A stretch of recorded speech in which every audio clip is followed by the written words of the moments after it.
Hello नमस्कार दोस्तों, मैं मूलचंद प्रजापति आपके सामने एक बार फिर से हाजिर। और अपन जो विषय लेकर हाजिर हुए हैं, राजस्थान का इतिहास विषय लेकर हाजिर हैं। राजस्थान के इतिहास विषय में अपना जो चल रहा था मैटर, वो राजस्थान के प्रमुख शिलालेख को लेकर अपन बात कर रहे थे। और राजस्थान के प्रमुख शिलालेखों में अपन ने दो शिलालेखों की बात कर ली अब तक है। एक जो शिलालेख पड़ता है बड़ली का शिलालेख, उसकी अपन ने बात कर ली। और दूसरा जो शिलालेख था बिजोलिया का शिलालेख, इसको संबंधित भी अपन ने बात कर ली है। और जो शिलालेख से संबंधित जो महत्वपूर्ण बातें होती है, उन शिलालेख की जो महत्वपूर्ण बिंदु है उनके ऊपर भी अपन ने चर्चा कर ली है। आज अपन बात करेंगे एक नए शिलालेख को लेकर। और इस शिलालेख को क्या मैं प्रशस्ति कहूँ तो भी ज़्यादा अच्छा रहेगा। यानी कि शिलालेख का वही रूप है जिसमें किसी राजा की प्रशंसा की गई हो। उसको किस नाम से जानते हैं अपन, तो उसको प्रशस्ति के नाम से जानते हैं। और ये जो प्रशस्ति है, ये राज प्रशस्ति लेकर अपना आज चर्चा करेंगे। तो सबसे पहले मेरी एक छोटी सी रिक्वेस्ट, एक छोटी सी अपील आपसे कि अगर आप हमारे इस YouTube चैनल मिशन उत्कर्ष पे नए हैं तो सबसे पहले आप हमारे YouTube चैनल को प्लीज़ सब्सक्राइब कर लीजिएगा। और अगर आपको हमारा ये सेशन पसंद आए तो प्लीज़ लाइक कीजिएगा और शेयर कीजिएगा। और आपके जो भी सुझाव हो वो कमेंट बॉक्स में प्रेषित कर दीजिएगा। तो आज अपन सब्जेक्ट शुरू कर रहे हैं भाई, राजस्थान का इतिहास चल रहा है अपना। राजस्थान का इतिहास विषय चल रहा है और इस इतिहास विषय में अपना सब्जेक्ट चल रहा था, शिलालेख को लेकर चल रहा था। हम शिलालेख की बात कर रहे हैं और शिलालेख में भी आज अपन बात करेंगे स्पेशली कौन से शिलालेख की, तो आज अपन बात करेंगे राज प्रशस्ति की बात करेंगे। हाँ, कौन से शिलालेख की बात करेंगे? राज प्रशस्ति शिलालेख। और राज प्रशस्ति की मैं बात करूं तो ये स्थित है कहाँ पर है? राजसमंद में स्थित है। सबसे पहले बात हो गई भाई, राज प्रशस्ति कहाँ पर स्थित है? तो राजसमंद में स्थित है। अब राजसमंद में स्थित है और है कहाँ पर, इसके अपन अगर बारीकी से डिटेल जाने तो सबसे पहले आपको थोड़ा सा बैक में चलना पड़ेगा। इतिहास विषय को भूल कर थोड़ा ज्योग्राफी में जाना पड़ेगा। और ज्योग्राफी में जब अपन जाते हैं तो अपन देख सकते हैं एक झील पड़ती है राजसमंद में, और इस झील का नाम भी क्या है?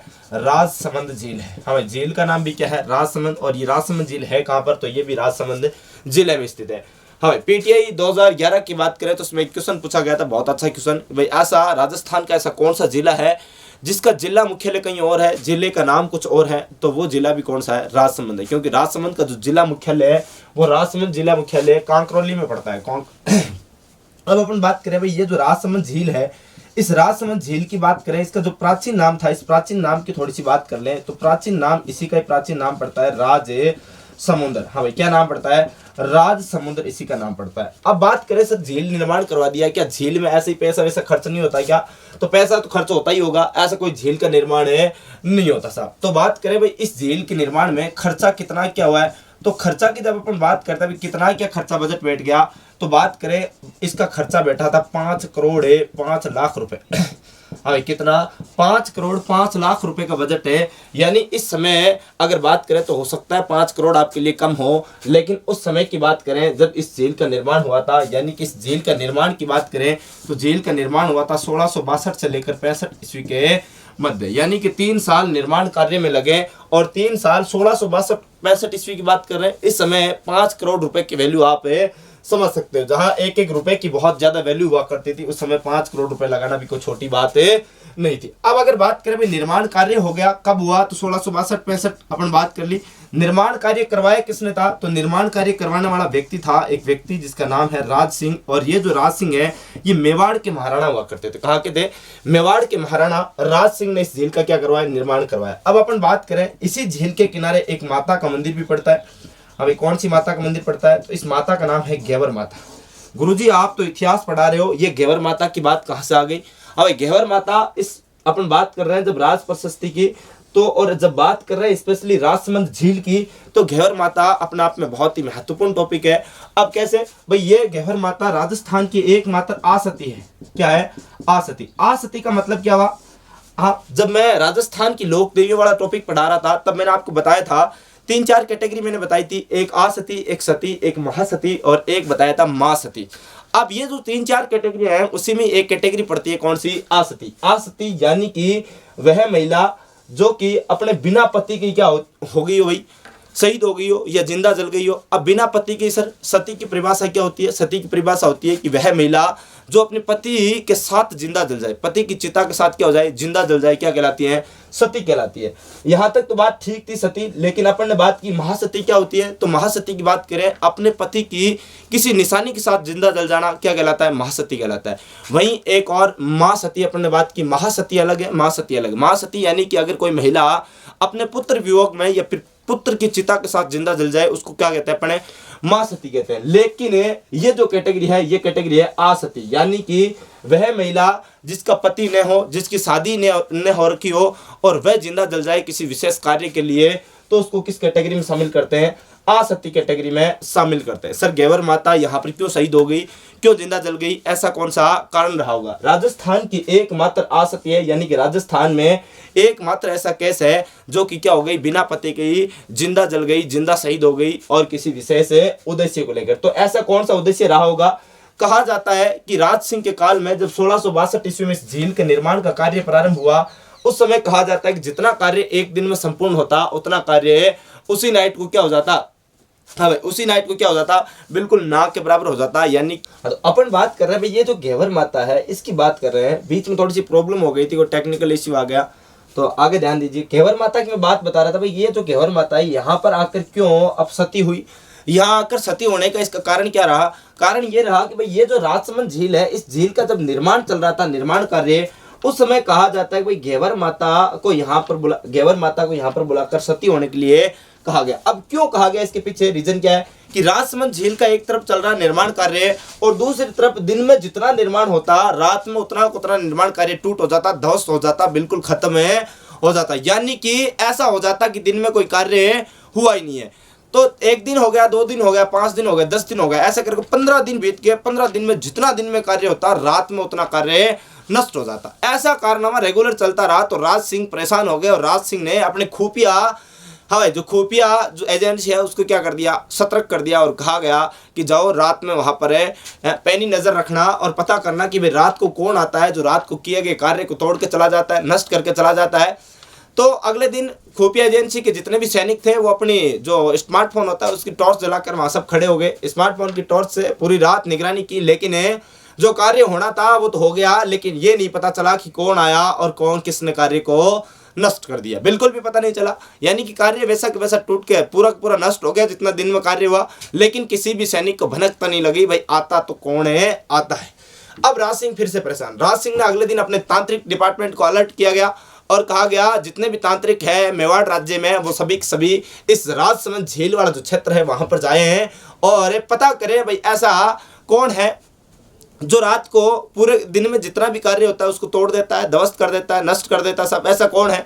तो खुफिया एजेंसी जैसे तांत्रिक डिपार्टमेंट की अपन ने बात की, तांत्रिक सभी अगली रात को वहां पर जाकर मौजूद हो जाते हैं और जाकर देखते हैं, पता करते हैं भाई यहाँ कौन भौमिया, कौन भूत आता है जो रात को किए गए कार्य को नष्ट कर देता है। और कहा जाता है कि एक भौमिया पकड़ में आ जाते हैं। हाँ, तांत्रिकों के तो बस में आएंगे, सब भूत हो चाहे भौमिया हो, जो प्रेत आत्माएं होती है, तांत्रिकों ने दबोच लिया और पूछा भौमिया से, अरे भाई तू चाहता क्या है? हाँ, इस जगह पर झील का निर्माण क्यों नहीं होने दे रहा? हाँ, क्या चाहता है? अरे हमने कौन से तेरे पूर्वजों की कोई जमीन से यहाँ रिश्ता रहा है या फिर हमने तेरा कोई बुरा कर दिया या कोई प्रसादी चाहिए? बता तो सही भाई, ऐसा चाहता क्या है? तो भौमिया कहते हैं भाई ये तो कार्य पूरा नहीं होगा। दादागिरी के साथ कहता है, बिल्कुल एकदम बाढ़ ऐसे रोमियो स्टाइल में घुमाते हुए, ये कार्य यहाँ पर नहीं होगा। बोले क्यों नहीं होगा? बोले नहीं होगा। बोले होगा, कैसे नहीं होगा? कार्य तो होगा। तो कहते हैं, भौमिया कहते हैं, क्या कहते हैं साहब? कार्य तो हो जाएगा, लेकिन एक खास जो मेरी यहाँ पर डिमांड है वो क्या होनी चाहिए? पूरी होनी चाहिए। अब डिमांड क्या करता है भौमिया? कहता है कि बाएं गाल के नीचे जिस महिला का तिल हो उस महिला को यहाँ पर लाके कर दो, क्या कर दो? जिंदा जला दो, यानी कि सती कर दो।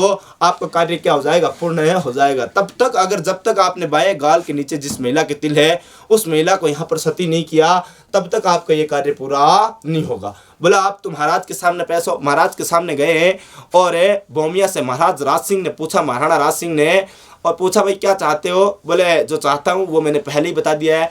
बोले रीजन क्या है? बाएं गाल के नीचे तिल वाली महिला क्यों चाहिए?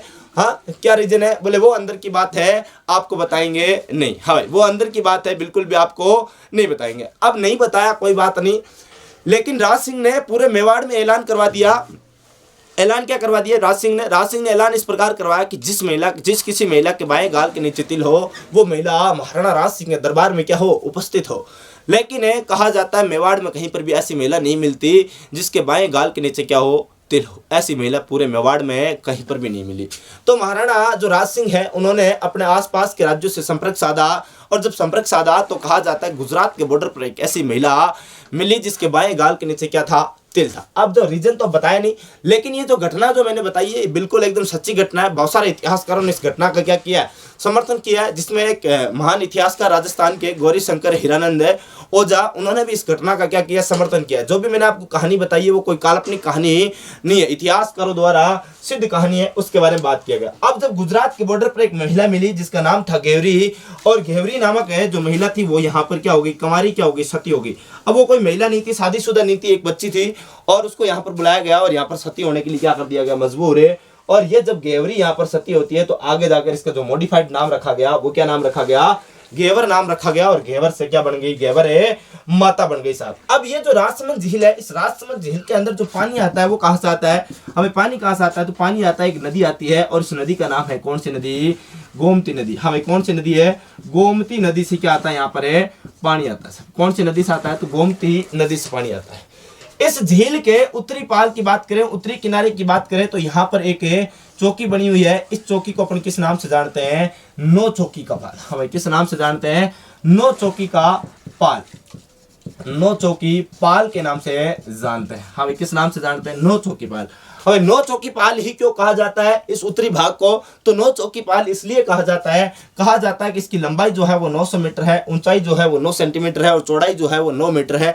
यानी कि प्रत्येक जो गणना है वो गणितीय अंक 9 में होने की वजह से इसको किस नाम से जाना जाता है, नौ चौकी के पाल के नाम से जाना जाता है। अब इस नौ चौकी पाल के किनारे पर ही एक प्रशस्ति रचित है, और इस प्रशस्ति का नाम क्या है, राज प्रशस्ति। राज प्रशस्ति कहां पर अंकित है, तो राज प्रशस्ति नौ चौकी के पाल के ऊपर है अंकित है, और नौ चौकी पाल पर अंकित है। तो अपन बात कर लेते हैं एक बात और, कि इस राज प्रशस्ति के जो लेखक है, हमें लेखक कौन है, तो लेखक बहुत बार पूछ लिया जाता है, और इनके लेखक का नाम है रणछोड़ भट्ट तेलंग। हमें क्या नाम है, रणछोड़ भट्ट तेलंग। क्या नाम है, रणछोड़ भट्ट तेलंग है, इसके लेखक का नाम है मिलता है। यहां तक पहले आप एक इसका स्क्रीनशॉट ले लीजिए। हाँ, तो ले लिया होगा स्क्रीनशॉट। आगे अपन बात करते हैं राज जो प्रशस्ति है, इस राज प्रशस्ति से संबंधित महत्वपूर्ण जानकारियों की क्या कर लेते हैं, बातें कर लेते हैं। हाँ भाई, इस राज प्रशस्ति में क्या क्या उल्लेख मिलता है, इन चीजों के बारे में अपन क्या कर लेते हैं, एक बार बात कर लेते हैं। तो राज प्रशस्ति, हमें राज प्रशस्ति के बारे में एक और महत्वपूर्ण बात जो आपको याद रखनी है वो ये याद रखनी है कि ये विश्व की सबसे बड़ी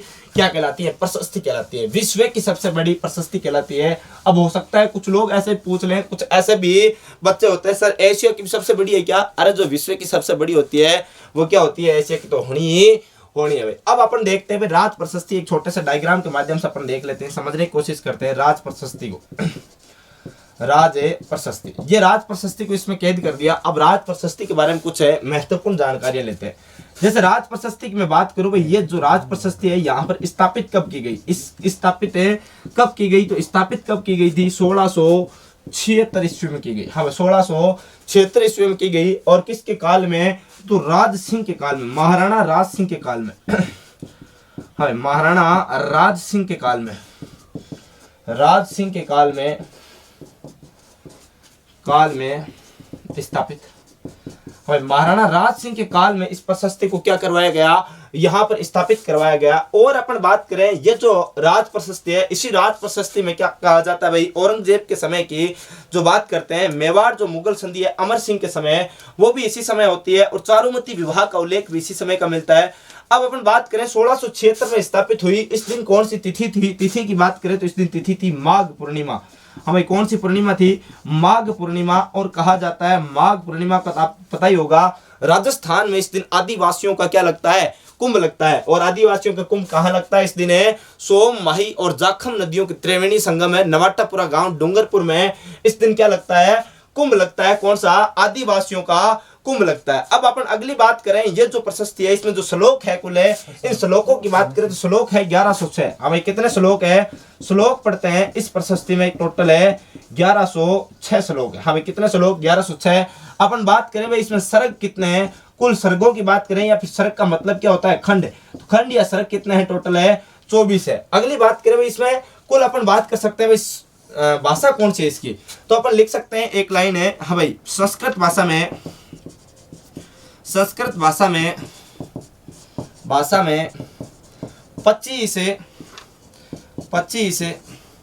काली शिलाओं पर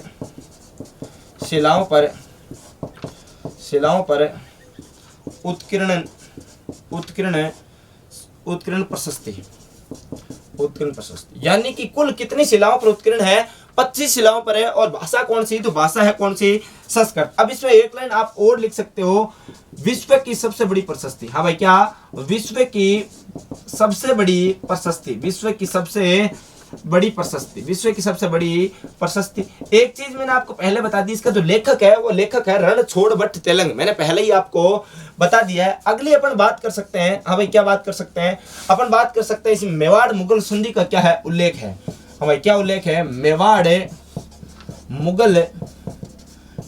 मुगल संधि का उल्लेख। मेवाड़ मुगल संधि मेवाड़ के महाराणा अमर सिंह, महाराणा प्रताप के पुत्र के समय होती है, इधर से जहांगीर के समय। और होती कब है? तो होती है 1615 ईस्वी में। हाँ भाई, कब होती है? 1615 ईस्वी में मेवाड़ मुगल संधि होती है। पहली बार इस संधि के तहत जो मेवाड़ के महाराणा होते हैं वो मुगल दरबार के जो शासक हुए उनके सामने क्या होते हैं? झुकते हैं। अगले अपन बात कर सकते हैं भाई, बप्पा रावल से लेकर जगत सिंह सेकंड के जो सेकंड है इस तक इसमें इतिहास क्या है? वर्णित है। हाँ भाई, बात कर सकते हैं किसके समय की? बप्पा रावल से। हाँ भाई, कहाँ से इतिहास है? बप्पा रावल से लेकर जगत सिंह सेकंड। हाँ भाई, कौन सा? जगत सिंह द्वितीय या फिर सेकंड तक का मेवाड़ इतिहास उल्लेखित। मेवाड़ का इतिहास है इसमें। क्या है? उल्लेखित है। अब एक चीज और आप यहाँ पर याद रखना, जैसा भी मैंने बताया भाई, इसमें टोटल जो है सर्ग है वो कितना है? 24 है। इन 24 सर्गों में से एक बात आपको खास तौर से याद रखनी है, 22 से 23 से और 24वां सर्ग जय सिंह ने लिखा है। जय सिंह द्वितीय ने लिखवाया। हाँ भाई, जय सिंह द्वितीय ने लिखवाया, यानी जय सिंह द्वितीय है ये जस्ट महाराणा राज सिंह से अगला शासक बनता है। महाराणा राज सिंह का कार्यकाल जो रहता है वो मेवाड़ में 1698 तक रहता है, यानी 1700 से 2 कम है तक शासनकाल रहता है। और अगला जो शासक बनता है वो जय सिंह बनता है। और जय सिंह इसी प्रशस्ति के 22वां, 23वां और 24वां सर्ग का क्या करवाता है? रचना करवाता है। तो आगे सबसे पहले तो आप इन चीजों का स्क्रीनशॉट ले लीजिए। हाँ, तो ले लिया होगा स्क्रीनशॉट। आगे बढ़ते हैं। अपन ने बात कर ली राज प्रशस्ति की, कंप्लीटली बात कर ली। राज प्रशस्ति में एक चीज और आप लिख लेना, हमें चारुमती विवाह का उल्लेख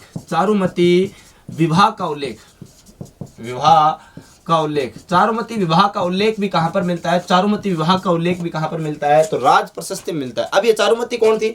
चारुमती थी किशनगढ़ की राजकुमारी थी चारुमती। और कहा जाता है इस चारुमती से विवाह करना चाहता था कौन सा जेब है? औरंगजेब। लेकिन ये चारुमती विवाह नहीं करना चाहती थी किससे? औरंगजेब से। औरंगजेब से जब विवाह नहीं करना चाहती तो कहा जाता है चारुमती ने पत्र लिखा किसको? राज सिंह को। और राज सिंह विवाह करके ले गया किससे? चारुमती से। इसका भी उल्लेख मिलता है कहां पर है? इसी राज प्रशस्ति में मिलता है। और जब कभी अपन पढ़ेंगे मेवाड़ का इतिहास है तब इस चारुमती की कहानी का क्या करेंगे भाई? डिटेल से विश्लेषण करेंगे और इसका पोस्टमार्टम उसी समय करेंगे। तो अभी अपन बात करेंगे हाँ भाई अगले शिलालेख की ओर बढ़ते हैं। और अगला जो शिलालेख पढ़ेंगे वो अपन शिलालेख पढ़ेंगे मानमोरी शिलालेख। और कौन सा शिलालेख पढ़ेंगे? मानमोरी शिलालेख।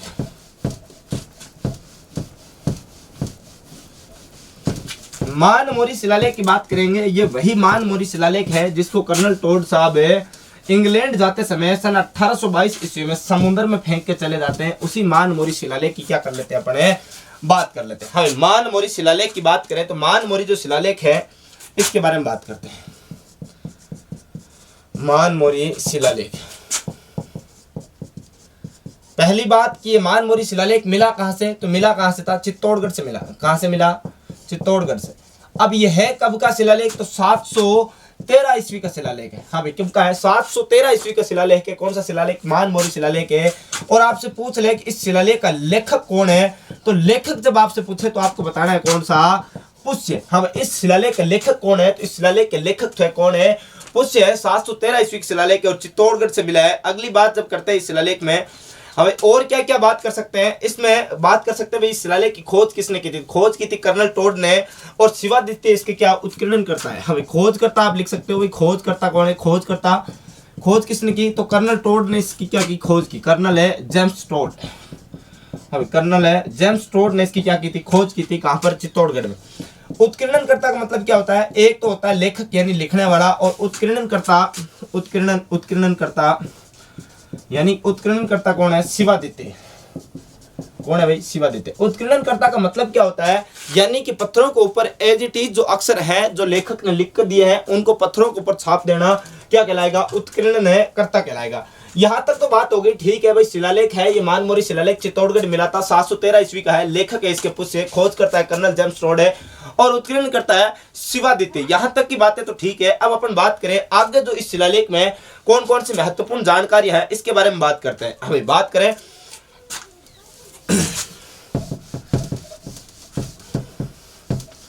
हम इस शिलालेख की महत्वपूर्ण जानकारियों के बारे में क्या कर लेते हैं? बात कर लेते हैं। यहां से मिटा देता हूं एक बार मानमोरी शिलालेख का नाम, यहां लिखते हैं दोबारा से।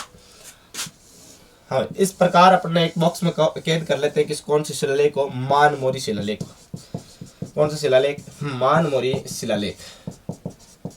कौन सा शिलालेख पढ़ रहे हैं अपन? मानमोरी शिलालेख पढ़ रहे हैं। और इस शिलालेख की जब बात करें भाई, ये जो शिलालेख है सबसे पहले तो अपन इसमें लिख सकते हैं भाई कब का है।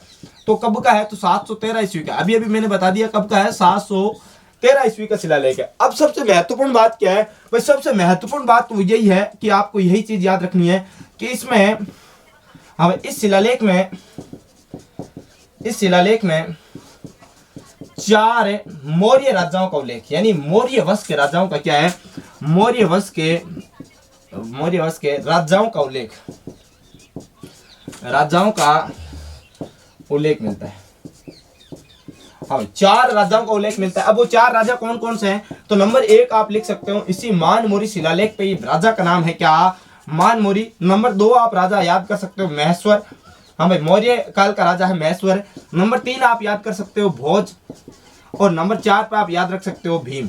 यानी कि 4 राजाओं का उल्लेख है, मानमोरी, महेश्वर है, भोज है, और क्या है? भीम। यहां तक तो बात ठीक है। अब अपन बात करें भाई इसी शिलालेख में मानमोरी को किस नाम से जाना गया है? तो मानमोरी को इस शिलालेख में किस नाम से जाना गया है? तो मानमोरी की अपन बात कर सकते हैं। हमें मानमोरी को इस शिलालेख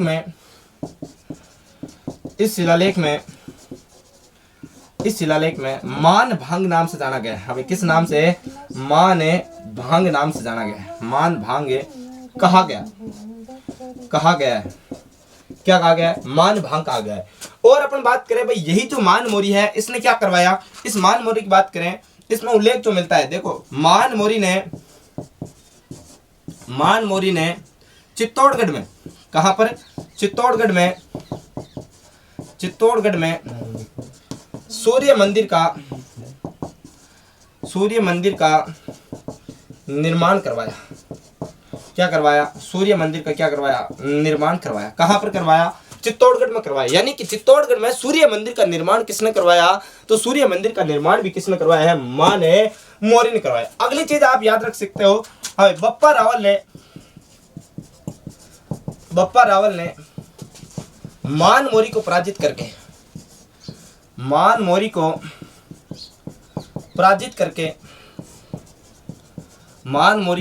करके चित्तौड़ पर या फिर चित्तौड़गढ़ पर अपना अधिकार कर लिया।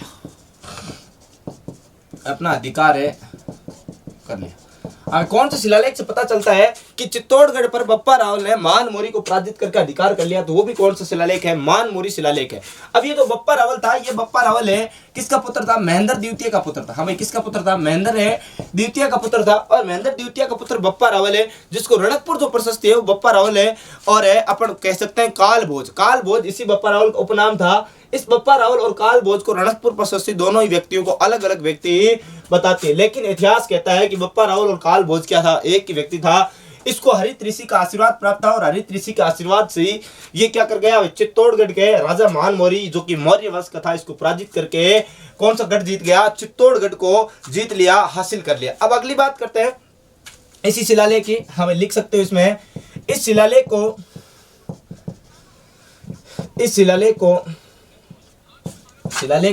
कर्नल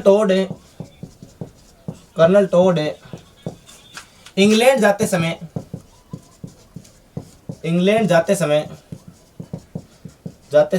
सन 1822 ईस्वी में 1822 ईस्वी में समुद्र में फेंक गए। कहाँ फेंक गए भाई? समुद्र में फेंक गए। अब समुद्र में फेंक गए, गुरुजी आपको कैसे पता चला कि भाई ये समुद्र में फेंक के चले गए? आपको कैसे ज्ञात हो गया ये चीज कि समुद्र में फेंका था? ये चीज आपने कहां पर पढ़ी? तो ये जो चीज है भाई समुद्र में इस मानमोरी शिलालेख को फेंका गया, ये कर्नल टोड ने अपनी खुद की पुस्तक में क्या किया? उल्लेख किया है। हमें कर्नल टोड की पुस्तक में उल्लेखित, कर्नल है टोड की पुस्तक में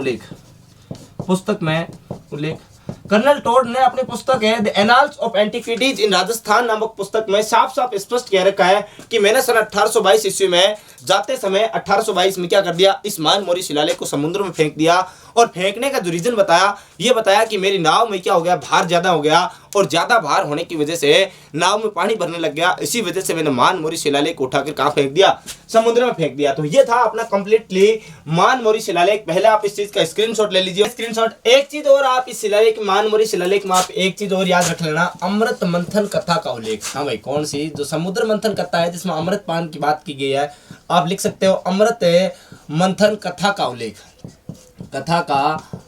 है, या फिर अमृत मंथन का उल्लेख। सबसे पहले जो अमृत मंथन कथा का उल्लेख जो मिलता है वो इसी शिलालेख यानी मानमोरी शिलालेख में मिलता है।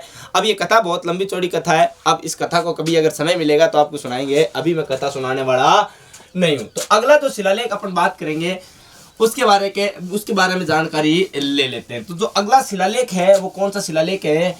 हाँ, गौसुंडी शिलालेख पढ़े क्या? मानमोरी शिलालेख अपना हो गया, बसंतगढ़ शिलालेख भी अपना हो गया है, और कौन सा शिलालेख हो चुका है? हाँ भाई, इससे जस्ट पहले अपन अभी राज प्रशस्ति के बारे में भी अध्ययन कर लिया है।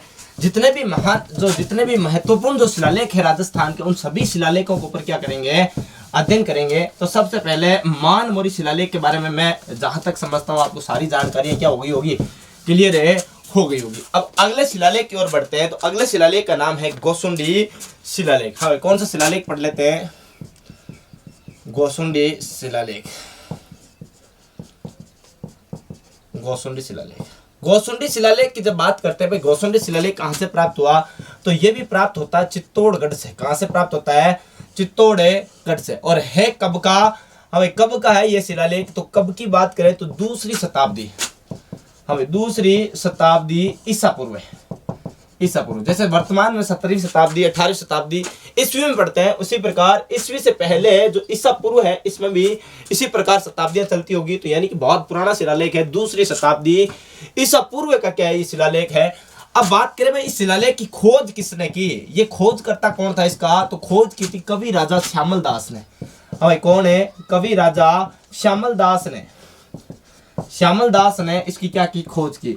अब ये जो कवि राजा श्यामल दास है, ये वही कवि राजा श्यामल दास है जिसने अपने ग्रंथ वीर विनोद में क्या कहा था कि मेवाड़ के 84 दुर्गों में से 32 दुर्गों का निर्माण केवल अकेले महाराणा कुंभा ने करवाया। ये वही कवि राजा है। तो अपन लिख सकते हैं भाई ये जो श्यामल दास है, इनके ग्रंथ का नाम क्या है? बहुत बार पूछा जाता है। ग्रंथ है इनका वीर विनोद। हाँ भाई, कौन सा ग्रंथ है? तो ग्रंथ का नाम है वीर विनोद। और वीर विनोद ग्रंथ में ही इन्होंने बताया इस शिलालेख का क्या खोज के बारे में बताया भी है। और इनको जो कवि राजा की जो उपाधि है, ये कवि राजा की उपाधि किसने दी? उपाधि की अगर बात करें तो इनको उपाधि दी थी सज्जन सिंह ने। हाँ भाई, किसने? मेवाड़ के महाराणा सज्जन सिंह ने कवि राजा की क्या दी थी? उपाधि दी थी। अगली अपन बात करें भाई, इसको सबसे पहले इस शिलालेख का अध्ययन किसने किया था, यानी कि इसकी रीडिंग किसने की, इसको पढ़ा किसने? तो पढ़ने वाला, अध्ययन करने वाला व्यक्ति था डॉक्टर भंडारकर। हाँ भाई, डी.आर.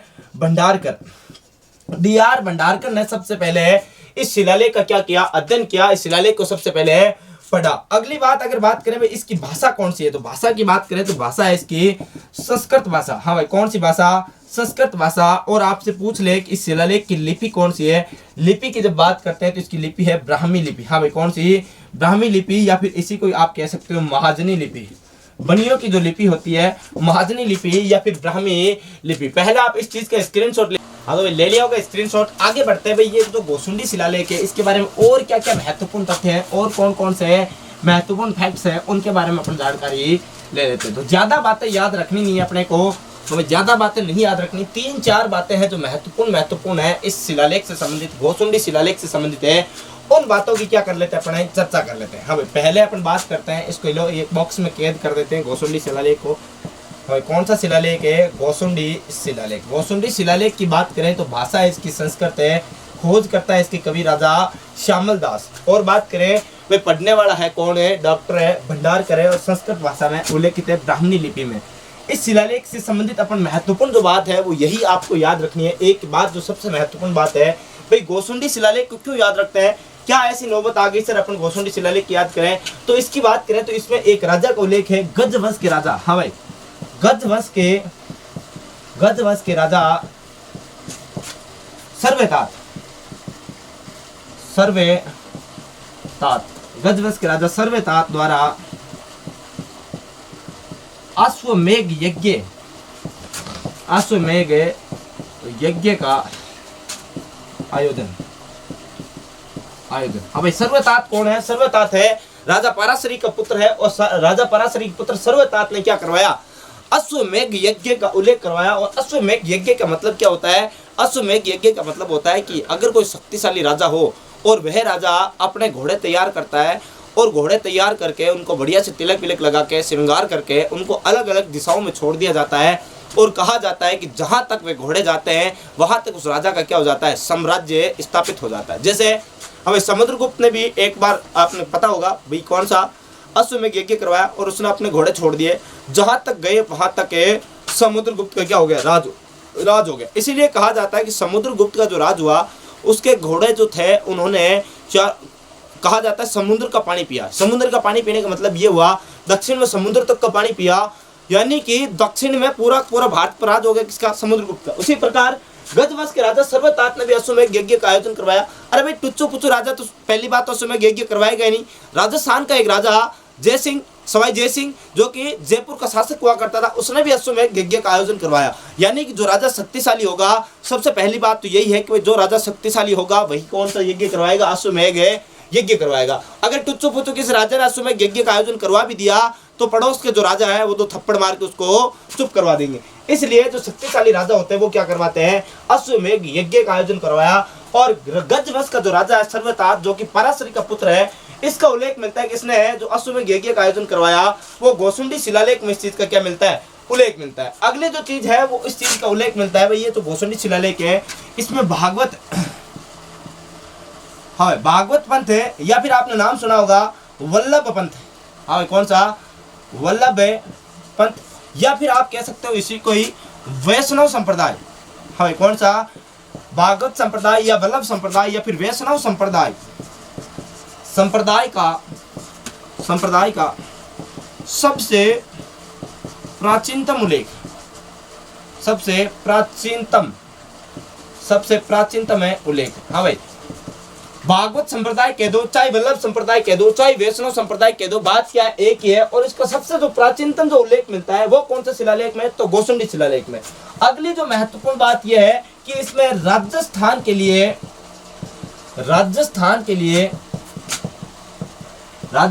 लिए सर्वप्रथम है राजस्थानीय शब्द का उल्लेख। हाँ भाई, राजस्थान के लिए सर्वप्रथम जो राजस्थानीय शब्द का उल्लेख मिलता है वो कौन से शिलालेख से मिलता है? तो वो भी कहां से मिलता है? गोसुंडी शिलालेख से मिलता है। जब अपन ने राजस्थान का इतिहास जब शुरू किया था तब मैंने पहले टॉपिक आपके सामने उठाया था राजस्थान के प्राचीनतम नाम, जिसमें अपने अलग अलग नाम देखे। जैसे ब्रह्मवर्त का नाम सुना, मरुकांतर अपना नाम सुना, रायथन नाम सुना, रजवाड़ा नाम सुना, फिर राजस्थान नाम आया, और उससे पहले नाम आया राजस्थानीय शब्द। तो अपन लिख सकते हैं, एक नोट लगाकर एक चीज नोट कर लेना। अब नोट क्या लगाना है? नोट में ये लिखना कि राजस्थान के लिए सबसे प्राचीनतम उल्लेख राजस्थानीय शब्द,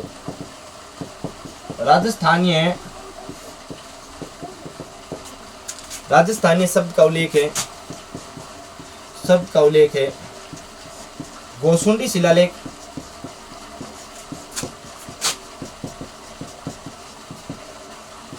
में तत्पश्चात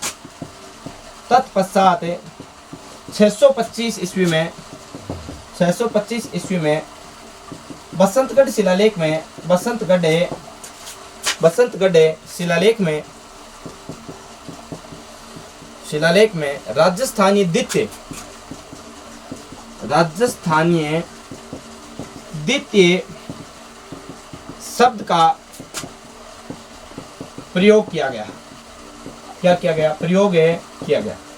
हाँ, तो राजस्थान के लिए सबसे पहले जो प्राचीनतम उल्लेख, प्राचीन नामों में जो राजस्थानीय शब्द मिलता है उसका तो उल्लेख कहाँ से मिलता है? तो गोसुंडी शिलालेख से मिलता है। और गोसुंडी शिलालेख की अपन ने बात कर ली, कहाँ से मिला है? चित्तौड़गढ़ से मिला है। और इस शिलालेख के बाद जो राजस्थान के लिए राजस्थानीय द्वितीय जो शब्द आप पढ़ते हो, हमें राजस्थानीय द्वितीय शब्द कहाँ से मिला? 625 ईस्वी में मिलता है। और ये कहाँ से मिलता है? बसंतगढ़ शिलालेख से मिलता है। तो ये जो जानकारी थी ये गोसुंडी शिलालेख को लेकर थी। सबसे पहले आप इन चीजों का क्या ले लीजिए, एक बार स्क्रीनशॉट ले लीजिए और फिर अपन क्या करते हैं, आगे की ओर बढ़ते हैं भाई। हाँ तो ये हो गया अपना गोसुंडी शिलालेख। अब गोसुंडी शिलालेख की कंप्लीट जानकारी लेने के बाद अगला और आज का जो अंतिम शिलालेख अपन पढ़ेंगे वो शिलालेख है घटियाला शिलालेख। हाँ भाई, कौन सा शिलालेख है? घटियाला शिलालेख, जो कि 861 ईस्वी का या आप कह सकते हो 851 या 861 है, दोनों ही तिथियां मिलती है, वहां का है। और मिलता कहां से है? तो जोधपुर से प्राप्त होता है। तो आप देख लेना भाई, घटियाला शिलालेख। अगला जो शिलालेख है आज का, घटियाला शिलालेख। घटियाला शिलालेख की बात करें, सबसे पहले बात ये, घटियाला शिलालेख मिला कहां से है? तो घटियाला शिलालेख मिलता है जोधपुर से। कहां से मिलता है? जोधपुर से। और पूछ ले भाई ये शिलालेख है कब का? तो कब की बात करें तो 861 ईस्वी इसमें तिथि मिलती है। और दूसरी तिथि मिलती है 851 ईस्वी। 851 ईस्वी किसके अनुसार है? तो किसके अनुसार? गोपीनाथ शर्मा के अनुसार। हाँ, राजस्थान के इतिहासकार, बहुत ही महानतम इतिहासकार है गोपीनाथ शर्मा। और गोपीनाथ शर्मा बताते हैं कि ये जो घटियाला जो शिलालेख है, इस घटियाला शिलालेख की तिथि है 851 ईस्वी। जबकि जो सर्वमान्य जो तिथि है वो सर्वमान्य तिथि ये है कि भाई घटियाला शिलालेख कब का है? 861 ईस्वी का है। अगली बात करें, ये भाई जो शिलालेख है इसकी बात करें अपन, हाँ भाई, रचयिता कौन है, लेखक कौन है? आप बात कर सकते हैं लेखक या रचयिता एक ही बात है। तो इसका लेखक या रचयिता है कौन है? मग। हाँ भाई, कौन है? मग, राजा मग इसके क्या है? रचयिता या फिर आप क्या कह सकते हो? लेखक है। अगली बात एक चीज और है, उत्कीर्णन करता कौन है? हाँ भाई, उत्कीर्णन है करता यानी कि इसको लिखने वाला कौन है? उत्कीर्ण करता की बात करें, पत्थरों को उत्कीर्ण करने वाला व्यक्ति, तो उसका नाम है कृष्णेश्वर। हाँ भाई, क्या नाम है? कृष्णेश्वर नाम है, कृष्णेश्वर है नाम मिलता है। अगली बात करें भाई, ये जो शिलालेख है कौन से राजा के काल का है? तो आप लिख सकते हो गुर्जर प्रतिहार। भाई, गुर्जर प्रतिहार वंश के राजा हाँ भाई, कक्कुक के काल का शिलालेख। तो सबसे पहले आप इस चीज का स्क्रीनशॉट ले लीजिए, फिर अपन आगे बात करते हैं भाई जो घटियाला शिलालेख, इसमें महत्वपूर्ण जानकारी क्या क्या मिलती है। हाँ भाई, ले लिया होगा स्क्रीनशॉट। आगे बढ़ते हैं। आगे बात करें, ये जो घटियाला जो शिलालेख है इसके बारे में और क्या क्या महत्वपूर्ण जानकारियां हैं, तो उनके बारे में अपने एक बार जानकारी ले लेते हैं। क्या घटियाला शिलालेख एक ही पार्ट में पढ़ना पड़ेगा क्या? तो ऐसा भी नहीं है। घटियाला शिलालेख के कितने पार्ट है, इसके लिए जानने के लिए बने रहिए लगातार हमारे साथ। अपन बात करें भाई घटियाला शिलालेख, सबसे पहले घटियाला शिलालेख को एक कैद कर लेते हैं बॉक्स में, फिर अपन जानकारियां इकट्ठी कर लेंगे। भाई, कौन सा शिलालेख? घटियाला या घंटियाला शिलालेख भी नाम मिलता है भाई, घंटियाला या घटियाला एक ही बात है। घटियाला शिलालेख की जब बात करें तो इस शिलालेख में सबसे पहले अपन कह सकते हैं एक जाति है मग जाति। हाँ भाई, मग जाति के ब्राह्मणों का उल्लेख, मग जाति के ब्राह्मणों का उल्लेख, मग जाति के ब्राह्मणों का उल्लेख सबसे पहले कौन से शिलालेख में मिलता है? तो वो मिलता है घंटियाला शिलालेख या घटियाला शिलालेख। इन्हीं, हाँ भाई, ये जो मग जाति के जो ब्राह्मण है, इन्हीं ब्राह्मणों को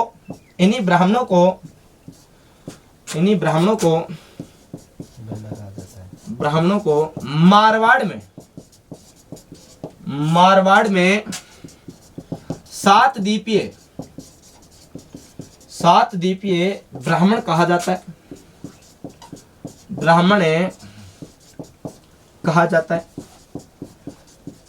हमें क्या कहा जाता है? सात द्वीपीय ब्राह्मण कौन से ब्राह्मणों को कहा जाता है? तो मग जाति के जो ब्राह्मण है इनको किस नाम से जाना गया इस शिलालेख में? हमें सात द्वीपीय ब्राह्मण कहा गया है। कहां पर? मारवाड़ में कहा गया है। अगली जो चीज इसमें उल्लेखित है वो क्या है? वो ये है हमें गुर्जर प्रतिहार, गुर्जर प्रतिहार वंश की इष्ट देवी चामुंडा माता का उल्लेख, चामुंडा माता का उल्लेख। हाँ भाई, चामुंडा माता का उल्लेख पूछ ले कहां पर है, तो ये चामुंडा माता का उल्लेख भी कहां पर मिलता है, घंटियाला शिलालेख में मिलता है। अगली बात करें हमें, अगली बात गुर्जर प्रतिहार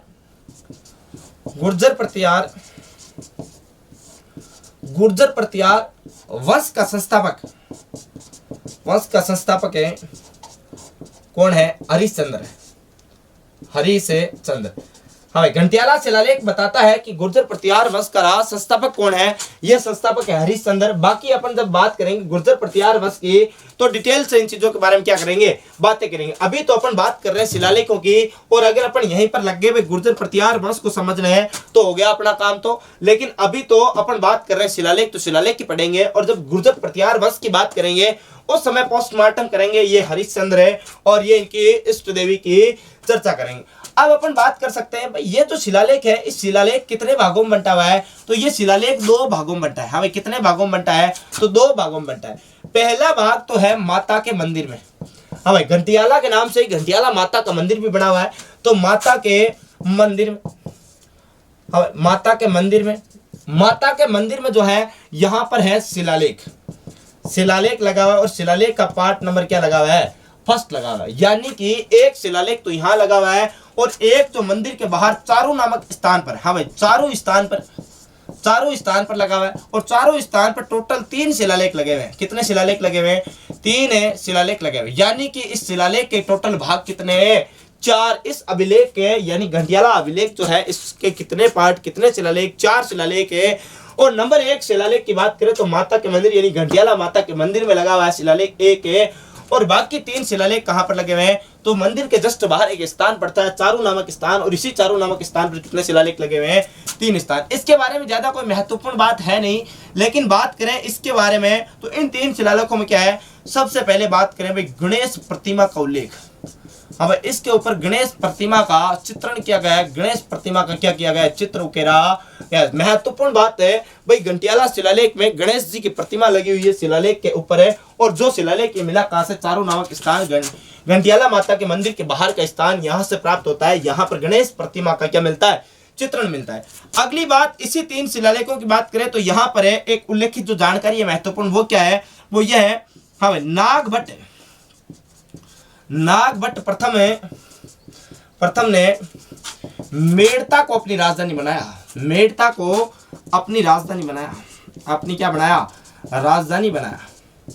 राजधानी बनाया। ये कौन सा शिलालेख उल्लेखित करता है, तो ये जो शिलालेख है घंटियाला शिलालेख, और घंटियाला शिलालेख में भी जो चारू नामक स्थान से प्राप्त जो 3 शिलालेख है, यहां से अपने को जानकारी प्राप्त होती है कि भाई यहाँ क्या हुआ था। यहाँ पर नागभट्ट जो गुर्जर प्रतिहार वंश का शासक था, इसने क्या किया, इसने जो मेड़ता जो सिटी है नागौर में पड़ती है, इसको अपनी क्या बनाया था, राजधानी बनाया। यहां तक तो बात होगी कंप्लीट है। तो सबसे पहले अब अपन बात कर सकते हैं भाई, 2 चीजें हैं। देखो, ये जो माता के मंदिर का जो शिलालेख है, इसकी अगर भाषा की बात करें, अब इसकी भाषा की बात करें तो इसकी भाषा है महाराष्ट्री भाषा। अब कौन सी भाषा, महाराष्ट्री भाषा। और इसकी बात कर रहे हैं, ये जो 3 शिलालेख है, इनकी भाषा कौन सी, तो इनकी भाषा पड़ती है दोस्तों कौन सी, संस्कृत भाषा पड़ती है। पहले तो आप इन चीजों का एक बार स्क्रीनशॉट ले लीजिए, फिर जो घंटियाला शिलालेख है इसके बारे में 2-3 और महत्वपूर्ण बातें हैं, उनकी चर्चा कर लेते हैं, फिर अपन एंडिंग की ओर बढ़ेंगे। हाँ तो भाई, और आपने ले लिया होगा यहाँ तक स्क्रीनशॉट। अब और घंटियाला शिलालेख के बारे में क्या महत्वपूर्ण जानकारी है, तो ये जो महत्वपूर्ण जानकारी है, ये आपको आज तक यहाँ से क्वेश्चन बना नहीं है, लेकिन यहाँ से जो क्वेश्चन बना है उसके बारे में अपन चर्चा करेंगे। और ये जो महत्वपूर्ण जानकारी है, ये क्या है कि राजस्थान की जो प्रथम सती है, हमें आपने पढ़ा होगा सती, महासती, आसती, हाँ, और आपने पढ़ा होगा सती। ये परिभाषाएं तो आपने बहुत बार पढ़ी होगी, लेकिन क्या अभी आपने जानने की कोशिश की, क्या कभी आपने ये सोचा कि राजस्थान की प्रथम सती कौन हुई थी? आपने बहुत बार नाम तो पढ़ा होगा सतियों का, लेकिन आपने कभी जानने की कोशिश नहीं की। लेकिन ये जो शिलालेख है घंटियाला शिलालेख, ये इसकी जानकारी देता है। क्या जानकारी देता है हमें, राजस्थान की प्रथम सती संपल कंवर थी। क्या नाम था, संपल हाँ भाई, संपल कंवर थी। इस शिलालेख के अनुसार राजस्थान की प्रथम सती कौन हुई? संपल कंवर थी। और अभी संपल कंवर थी कौन है? तो ये थी जोधपुर के सेनापति, जोधपुर के सेनापति रेणुका की पत्नी। सेनापति था रेणुका, रेणुका की क्या थी? पत्नी थी। यह सबसे पहले राजस्थान में क्या हुई थी? सती हुई। अब जब आपने सती की बात कर ली, जब सती की बात आएगी तो 2-3 चीजें देख लो। अब पहले भी मैं बहुत बार बता चुका हूं सती, और एक चीज होती है महासती, और तीसरी चीज होती है आसती, और चौथी जो चीज होती है वो होती है मां सती। अभी क्या होता है? मां सती। ये 4 कैटेगरीज होती है। अब इन 4 कैटेगरी को देखें। अब सती क्या होती है? जो अपने पति की चिता के साथ जिंदा जल जाए, सती। दूसरी चीज महासती, यानी अपने पति की किसी निशानी के साथ जिंदा जल जाए, क्या कहलाएगी? महासती। और तीसरी चीज आसती, यानी बिना पति के जिंदा जल जाए, क्या होगी भाई? आसती। और मां सती, यानी कि अगर कोई माँ, अरे माँ यानी कि राजस्थानी भाषा में क्या कहते हैं? बाई भी कहते हैं। माँ अगर अपने पुत्र के वियोग में, यानी कि पुत्र की मृत्यु होने के बाद पुत्र रत्न की जो प्राप्ति, जो पुत्र के वियोग का जो दुख है उसको अगर सहन नहीं कर पाए और अपने पुत्र के पीछे क्या हो जाए?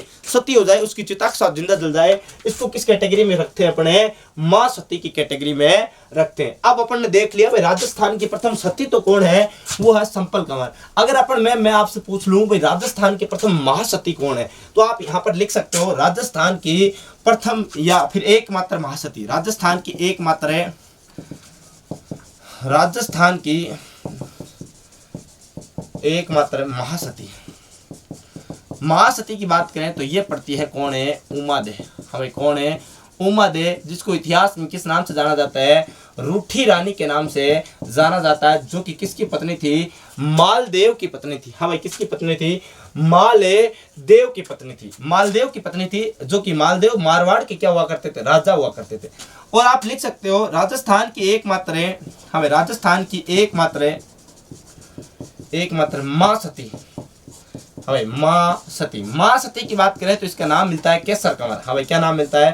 केसर कंवर। और ये केसर कंवर कहाँ की थी? बीकानेर की थी। हमें कहाँ की थी? बीकानेर की थी। बीकान का मतलब होता है बीकानेर। और ये जो महासती है ये कहाँ पर हुई थी? तो ये हुई थी पाली में। हमें कहाँ पर है? पाली में।